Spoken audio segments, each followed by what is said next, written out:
Welcome to our channel. నేను మీ జాకిర్ హుసేన్. నిన్న జరిగిన మ్యాచ్ లో వైభవ్ సూర్యవంశీ నిజంగా రికార్డు సృష్టించాడని చెప్పుకోవాలి. ఎందుకంటే 14 ఏళ్ల వయసులో ఇంతకు ముందు ఎప్పుడు ఎవ్వరు కని విని ఎరుగని ఒక రికార్డుని అయితే సృష్టించాడు. 35 బాల్కి 100 రన్నులు అయితే కొట్టి నిజంగా అందరినీ ఆశ్చర్యపరిచాడని చెప్పుకోవాలి. క్రికెట్ ప్రియులందరినీ ఒక్కసారిగా తన వైపు తిప్పుకున్నాడు. అయితే అసలు పబ్లిక్ లో తన రియాక్షన్ ఏంటో తెలుసుకుందాం. సో ఈరోజు పబ్లిక్ ఒపీనియన్ తన మీద తీసుకుందాం. So let's watch it. ఇది ఐపీఎల్ కాబట్టి ఇండియన్ ప్రీమియర్ లీగ్ అంటే మన ఇండియాకి సంబంధించిన మ్యాచ్లు కాబట్టి ఈ మ్యాచ్ లో ఒక 14 ఏళ్ల కుర్రోడు వైభవ్ సూర్యవంశీ అనేవాడు చరిత్రను సృష్టించాడు. ఎందుకంటే యాక్చువల్ గా క్రికెట్ లో 14 ఏళ్ల వయసు పిల్లల్ని అసలు తీసుకోరు, సెలెక్ట్ చేయరు. కానీ అలాంటోడు అంటే మొన్న మ్యాచ్ లో చూస్తే అవుట్ అయిపోయాడని చెప్పి అంటే రావడమే 6 కొట్టాడు. కానీ వెంటనే అవుట్ అయిపోయాడు కాబట్టి చాలా ఏడ్చుకుంటా బయట వచ్చాడు. కానీ దాన్ని రివెంజ్ గా ఈరోజు 14 ఏళ్ల వయసు ఉన్నటువంటి అతి చిన్న వయసు అంటే క్రికెట్ చరిత్రలోనే అతి చిన్న వయసు గల వ్యక్తి వైభవ్ సూర్యవంశీ అనే వ్యక్తి పిల్లోడు. కానీ 35 బంతుల్లో 100 కొట్టి రివెంజ్ తీర్చుకున్నాడంటే అసలు రాబోయే రోజుల్లో ఇండియాకి గర్వకారణం. ఇలాంటి వాళ్ళు ఇండియాకే గర్వకారణం. ఎందుకంటే ఇలాంటి వాళ్ళే ఉండాలా. ఎందుకంటే ఉండి క్రికెట్ ని దాన్ని అట్లా సాగదీయకుండా ఇలాంటి వాళ్ళకి అవకాశం ఇస్తే రాబోయే రోజుల్లో ఇండియాని ప్రపంచంలో నెంబర్ 1 గా నిలబెడతారని నేను అనుకుంటున్నాను. తన పేరెంట్స్ కూడా నిజంగా పేరెంట్స్ సపోర్ట్ కూడా చాలా స్ట్రాంగ్ గా ఉంది కదా. అంటే ఉన్న పొలాన్ని కూడా అమ్మేసి మరి తనని సపోర్ట్ చేశారంట. అవును, ఎందుకంటే ఈ రోజుల్లో ఇప్పుడు ఉన్నటువంటి పరిస్థితులలో ఏ పేరెంట్స్ అయినా మాక్సిమం అరే నువ్వు ఆడికెళ్ళి అరే నువ్వు చదువుకొని ఉద్యోగాలు చేయరా అని చెప్పే పేరెంట్సే ఉన్నారు. అంటే తప్పని కాదు. కాకుంటే ఈ రోజు ఒక రైతు బిడ్డ వాళ్ళ పొలం అమ్మేసి నాయన నువ్వు క్రికెట్ ఆడాలనుకుంటున్నావు, నీ ఎయిమ్ మీద అంటున్నావు కాబట్టి నువ్వు ఆడు, మేము సపోర్ట్ చేస్తామని సపోర్ట్ చేయడం వాళ్ళకి శతకోటి వందనాలు చెప్పాలి మనం. చాలా దండాలు. ఎందుకంటే వాళ్ళు అలా సపోర్ట్ చేయబట్టి ఈ రోజు ఎందుకంటే తల్లిదండ్రులు అనేవాళ్ళు బిడ్డలకు సపోర్ట్ చేస్తే ఏదైనా సాధించగలరు అని ఈ వైభవ్ అనే ఒక 14 ఏళ్ల కుర్రాడు నిరూపించాడు. అనుకున్నారా మీరు మ్యాచ్ స్టార్ట్ అయ్యే ముందు ఇట్లా రికార్డ్ సృష్టిస్తాడని? ఎవరు అనుకోరు. కానీ ఆడంగా మనం చూసేదాన్ని బట్టి మనోడు ఆడే విధానాన్ని బట్టి నేనైతే ఒకటి అనుకున్నాను. నిన్న చూసిన మ్యాచ్ లో మనోడు ప్రపంచాన్ని ఈ ఇండియా క్రికెట్ ని ఏలతాడు తొందరలో అని గట్టిగా అయితే ఒకటి నమ్మాను నేను. అంటే ఇప్పుడు సచిన్ ని ధోనిని మిగతా వాళ్ళందరినీ సైడ్ పెట్టారని అనుకోవచ్చా? క్రికెట్ లో ఒకటి చెప్పొచ్చు అండి, క్రికెట్ లో ఎవరు కింద ఉంటారు ఎవరు పైకి పోతారు అనేది మనం చెప్పలేదు. ఎందుకంటే ఈ రోజు క్రికెట్ కి గాడ్ సచిన్ అంటారు. కానీ ఈ రోజుకి ఇండియన్ క్రికెట్ లవర్స్ కి మహేంద్ర సింగ్ ధోని. ఎందుకంటే he's a creator. Mahendra Singh Dhoni అనే వ్యక్తి క్రికెట్ కి వెన్ను తెచ్చినటువంటి వ్యక్తి. ఎందుకంటే అతని పేరు మీద సినిమా వచ్చింది కాబట్టి అవి హెచ్చు తగ్గినట్టు వాళ్ళు సీనియర్స్, వాళ్ళ అనుభవం ఉన్నోళ్ళు.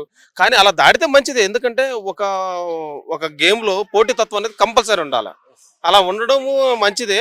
కాకుంటే నేనైతే ఒకటి గట్టిగా నమ్మాను నిన్న, ఈ 14 ఏళ్ల కుర్రోడు ఇంకొక 5-10 సంవత్సరాలలో క్రికెట్ ప్రపంచాన్ని ఏళ్తాడు ఖచ్చితంగా అనేది గట్టిగా అయితే నమ్మాను నేను. అసలుకి ఆ పిల్లోడిని అసలు ఎవరు తీసుకొని వచ్చారో అర్థం కాలేదు. కానీ నిన్న మ్యాచ్ మామూలుగా అబ్బాయి ఫస్ట్ మ్యాచ్, ఇది నిన్న ఐపీఎల్ 3వ మ్యాచ్ అనుకుంటా. ఫస్ట్ మ్యాచ్ లో 31 ఏం కొట్టాడు, తొలి బాల్ 6 కొట్టాడు. రావడం తొలి బాల్ 6 కొట్టాడు అబ్బాయి. 14 years అబ్బాయి ఫుల్ ఎనర్జెటిక్ గా ఉన్నాడు.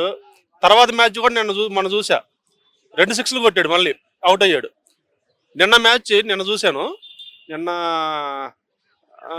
అసలుకి 35 బాల్లో అతను 100 runs కొట్టేశాడు. అంటే ఒకప్పుడు క్రిస్ గేల్కి రికార్డు ఉంది ఐపీఎల్లో 30 బాల్కి సెంచరీ.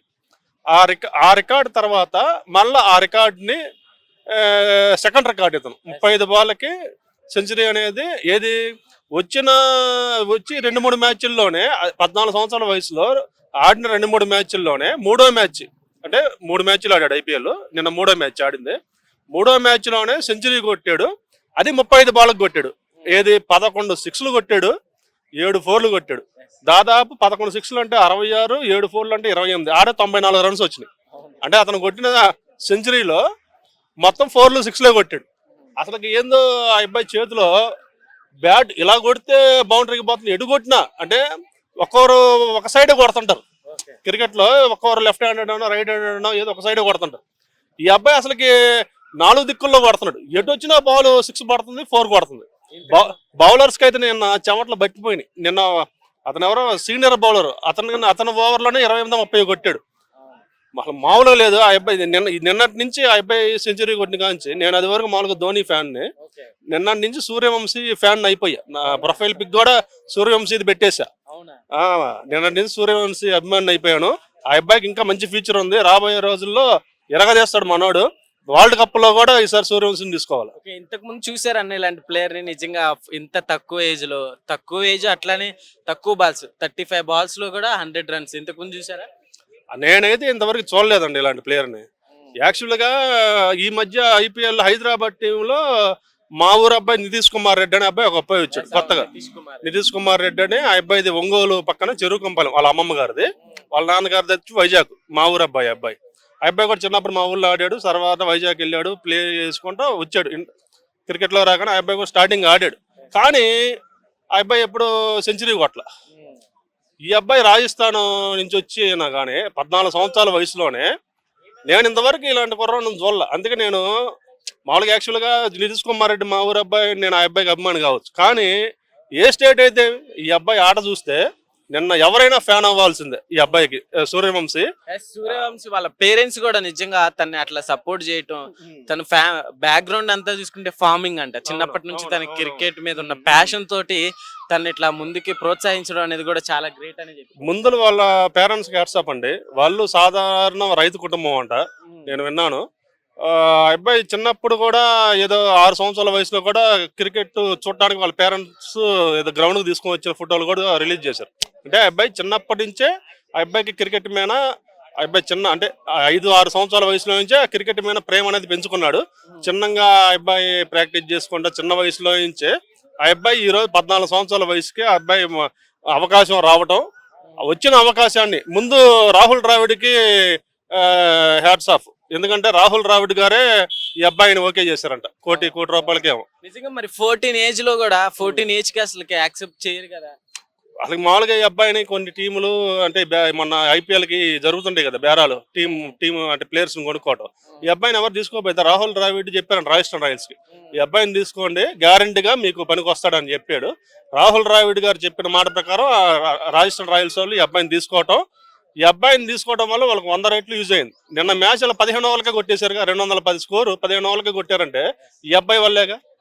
ఈ అబ్బాయికి ఇంకా ఫ్యూచర్ ఉంది. రాజస్థాన్ రాయల్సే కాదు, రేపు రాబోయే రోజుల్లో ఇండియా తరపున వరల్డ్ కప్ కూడా ఈ అబ్బాయి తీసుకోవాలా. ఈ అబ్బాయి వల్ల వరల్డ్ కప్ కూడా గెలిచింది. చాలా great and excellent boy. And చిన్న బాల్యం వయసులో ఆడుకునే వయసులో అన్ని కొట్టాడు అంటే ఎక్సలెంట్. ఒకప్పుడు సచిన్ టెండూల్కర్ గారు కూడా 16 yearsకే వచ్చారు. ఇప్పుడు ఆ జనరేషన్ లేదు. ఆ క్రికెట్లు ఆడతాలు, ఆ వాలీబాల్ ఆడతాలు, ఆ కబడ్డీలు ఆడతాలు, తర్వాత ఈ ఫుట్బాల్ ఆడతాలు, ఈ గేమ్స్ ఏమీ లేవు ఇప్పుడు. కబడ్డీ ఆటకి ఎంత ఒళ్ళు ఎక్సర్సైజ్ అవుతుంది బాడీ, తర్వాత క్రికెట్ ఆటకి ఎంత ఒళ్ళు ఎక్సర్సైజ్ అవుతుంది, వాలీబాల్కి ఎంత ఎక్సర్సైజ్ అవుతుంది, తర్వాత బాక్సింగ్కి ఎంత ఎక్సర్సైజ్ అవుతుంది, తర్వాత ఫుట్బాల్కి ఎంత ఎక్సర్సైజ్ అవుతుంది బాడీ. ఏ యువతకైనా ఈ ఆటలలో ఉన్నంత బాడీ ఎక్సర్సైజ్ ఇంకే ఆటలలో లేదు. ఇంట్లో ఇప్పుడు తన పేరెంట్స్ కూడా తనకి ఇచ్చిన సపోర్ట్ కూడా ఎట్లా ఉందంటే, ఇంట్లో తనకి అంటే డబ్బులు లేని టైంలో పొలం కూడా అమ్మేసి మరి తనకి సపోర్ట్ చేశారంట. అసలు ఎలా చూడొచ్చు, ఆ తల్లిదండ్రులకి ఇన్స్పిరేషన్ అని చెప్పుకోవచ్చు. ఆ తల్లిదండ్రులకి చేతులెత్తి దండం పెట్టొచ్చు. తన బిడ్డ ఏ రంగంలో రానిద్దాం అనుకుంటున్నాడో, తన బిడ్డ ఏ రంగంలో ఎదుగుదాం అనుకుంటున్నాడో ఆ రంగానికి వాళ్ళు సపోర్ట్ చేసి ఉన్న పొలం ఇల్లు సైతం అమ్మేసేసి వాళ్ళు అంత సపోర్ట్ చేశారంటే నిజంగా వాళ్ళకి హ్యాట్స్ ఆఫ్, సెల్యూట్ నేను కొడుతున్నాను. ఆ పేరెంట్స్ కొడుతున్నాను. ఈ బాబు కూడా గుడ్ బాయ్ అని చెప్తున్నాను. కానీ ఇప్పుడు చిన్నపిల్లలు అలా ఆడట్లేదు. పేరెంట్స్ని ఎక్కడ ఇసుకిస్తే ఫోన్ ఇచ్చేస్తున్నారు. ఫోన్ ఒకటి ఇవ్వడం వలన ఈ ఫోన్లో గేమ్లో డౌన్లోడ్ చేసుకొని వాళ్ళే చేసుకుంటున్నారు. అంటే 1 year బాబు దగ్గర నుంచి 20-25 year అబ్బాయి వరకు కూడా ఫోన్లో గేములను డౌన్లోడ్ చేసుకొని ఈ గేమ్లు ఆడుతూ ఒబిసిటీ పెంచుకుంటూ కంటి చూపుని తగ్గించుకుంటూ ఇలా యువత కానీ తర్వాత ఈ చిన్న పిల్లలే కానీ వాళ్ళ ఆరోగ్యాలను పాడు చేసుకుంటూ మెయిన్ ఫోన్ ఇవ్వడం వలన వాళ్ళు ఎక్కడ కూర్చొని కదలకుండా చక్కగా ఆడుకుంటున్నారు. అటు ఇటు తిప్పట్లేదు. ఫస్ట్ కంటి చూపు తగ్గిపోతుంది ఈ చిన్న పిల్లలలో. తర్వాత కూర్చొని ఆడటం వలన వీళ్ళ తిన్న ఫుడ్ ఎటు కదలకుండా చక్కగా కడుపులో ఫుడ్ కడుపులోనే ఉండిపోయి ఒబిసిటీ పెరిగిపోతుంది, బరువు పెరిగిపోతున్నారు. తర్వాత వీళ్ళని వేసుకొని జిమ్ములు అంటూ తర్వాత పెద్ద పెద్ద ఒబిసిటీ హాస్పిటల్స్ అంటూ వెళ్ళి సిజేరియన్ని చేయించి ఆ కొవ్వుల్ని కోయించి తీయిస్తున్నారు. ఇలా డబ్బుని ఆగం చేసుకుంటున్నారు, ఆరోగ్యాల్ని ఆగం చేసుకుంటున్నారు. పేరెంట్స్ ఏంటంటే ఎవరు బిజీలో వాళ్ళు పడిపోయారు. ఫోన్ ఇస్తే వాడేపడి ఉంటాళ్లే అనుకుంటున్నాడు. ఇది కాదమ్మా ఇవ్వాల్సింది. కర్ర ఇచ్చి బయటికి తోలండి, బ్యాట్ ఇచ్చి బయటికి తోలండి. కర్ర గిళ్ళి అని ఒక ఆట ఉండేది, గోళీలని ఒక ఆటలు ఉండేవి, బెచ్చాలట్లని ఒక ఆటలు ఉండేవి. ఇవి ఇచ్చి బయటికి తోలండి. మట్టిలో వాళ్ళు ఆడుకుంటే ఆ మట్టి అనేది వాళ్ళకి ఆరోగ్యం. ఈ ఆటలు అనేవి బాడీ ఎక్సర్సైజ్ అవుతుంది. అంతేగాని ఈ ఫోన్ ఇచ్చి కూర్చోబెడితే పిల్లలు ఎటు కదలరు. వాళ్ళకి ఇంట్లో ఉంటే వైఫై, బయటికి వెళ్తే నెట్. ఎట్లా ఉండదు వీళ్ళ వ్యవహారం. ఇంట్లో ఉన్నారనుకో వైఫై పెట్టిస్తున్నారు, మీరు బయటికి వెళ్ళారనుకో ఫోన్ నెట్ ఆన్ చేసుకుని ఆడుతున్నారు. ఇలా కాదా చిన్న చిన్న పిల్లల లైఫ్లో యువత భవిష్యత్ ఆగమైపోతుంది. ఈ అబ్బాయికి పేరేమన్నా, ఈ అబ్బాయి పేరేమన్నారు, సూర్యవంశీ అనే అబ్బాయి నిజంగా చాలా ఎక్సలెంట్, చాలా చాలా గుడ్ బాయ్. ఈ అబ్బాయిని ఇన్స్పిరేషన్ గా తీసుకొని ఇప్పుడు ఉన్నటువంటి తల్లిదండ్రులు, పిల్లల తల్లిదండ్రులు బాలు బ్యాట్ ఇచ్చి బయటికి తోలండి, కర్ర గిళ్ళి ఇచ్చి బయటికి తోలండి, బంతి ఇచ్చి బయటికి తోలండి, లేదంటే కబడ్డీ ఆడిపించండి. ఈ గేములకి ఫీజులు కట్టండి, ఈ గేములలో ఆడటానికి ఎంకరేజ్ చేయండి. అంతేగాని ఫోన్ ఇచ్చి పిల్లల జీవితాలు ఆగం చేయొద్దు. అంతా పోరాడు అందరికి ఇన్స్పిరేషన్ అన్న. ఇప్పుడు వచ్చే పోరలకి ఇన్స్పిరేషన్. ఇప్పుడు చిన్న చిన్న పోరాడు కూడా వానిలాగా చూసి నేర్చుకుంటారు. చదువులు అయిపోయినా కూడా కొంతమంది మంచిగా ఆడతారు. ఇప్పుడు కొంతమందికి ఈ ఫోకస్ ఉంటుంది, కొంతమందికి ఫుట్బాల్ మీద ఉంటుంది, కొంతమంది క్రికెట్ మీద ఉంటుంది. అలాంటి వాడు ఇప్పుడు క్రికెట్లో ఒకటి చూపించిండు. ఇప్పుడు కొంతమంది చదువు పడేటోళ్ళు కూడా నేర్చుకుందామని ట్రై చేస్తారు. ఇప్పటికెళ్ళి ట్రై చేసినప్పుడు ఏమవుతుందంటే అలాంటి వాడు మనకి ఇంకా కావాలి. ఇండియా టీం సెలెక్ట్ అవుతాడు. వాళ్ళ అమ్మ నాన్న ఎంత ఖుషి అవుతున్నాం, మేము అంత ఖుషి అవుతున్నాం అన్న. ఆయనకి 25 అన్న ఏం లేదన్న, ఆయనకి ఏం లేదన్న. ఎలా అనిపిస్తుంది మామూలుగా? ఎట్లా అనిపిస్తుంది నిజంగా ఒక 14 years కుర్రో అని ఇంట్లో వాళ్ళ సపోర్ట్ కూడా? మాకే సిగ్గు అనిపిస్తుంది అన్న. మాకే 6 కొట్టంగా బూజ్ బంప్స్ వచ్చాయి. ఒక్క ఊర్లో 30 కొట్టిలు చూసినావు అన్న, అది ఫిదానా. నేను సెంచరీ కొట్టుడేమో కానీ ఒక స్పీడ్ బౌలర్ని, ఇండియా టీంలో ఆడిన బౌలర్ని మొన్నడు డేర్ ఆడిని చూసినావా, ఒక్క ఓవర్లో 30 రన్లు కొట్టడం, అదే ఇలా నచ్చిందన్న. ఇంకోటి ఏంటంటే అలాంటి వాళ్ళని చూసి మేము సంతోషపడుతున్నాం. మీరు కూడా క్రికెట్ లవర్ సార్? మేము కూడా క్రికెట్ అన్న, డైలీ మాది క్రికెట్ డైలీ క్రికెట్ పోయి డైలీ వస్తాం.